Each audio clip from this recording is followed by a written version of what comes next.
रामनवमी उत्सवासाठी शिर्डीत साईबाबा संस्थानकडून सध्या जोरदार तयारी सुरू आहे। दरवर्षीप्रमाणे मुंबईच्या द्वारकामाई मंडळानं साई मंदिर परिसरात 45 फुटांचं भव्य प्रवेशद्वार उभारण्यात आलेलं आहे। या प्रवेशद्वाराजवळ ब्रह्मा विष्णू महेश यांची मोठी मूर्ती बसवण्यात आली असून प्रवेशद्वाराभोवती हत्तीच्या प्रतिकृतीही उभारण्यात आल्या आहेत। शिर्डीत 3 दिवस चालणाऱ्या रामनवमी उत्सवासाठी मुंबई आणि महाराष्ट्राच्या कानाकोपऱ्यातून पायी पालख्या घेऊन साई भक्त दाखल होत आहेत।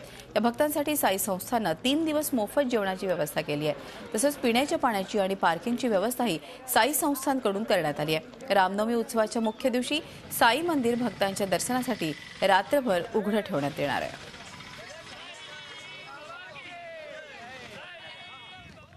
रामनवमी उत्सवाच्या मुख्य दिवशी साई भक्तांकरता मंदिर रात्रभर खुलं ठेवण्यात येणार आहे। विशेषतः रामनवमी उत्सवामध्ये राज्याच्या कानाकोपऱ्यातून मोठ्या प्रमाणात पालख्या पदयात्री ही शिर्डीला येत असतात।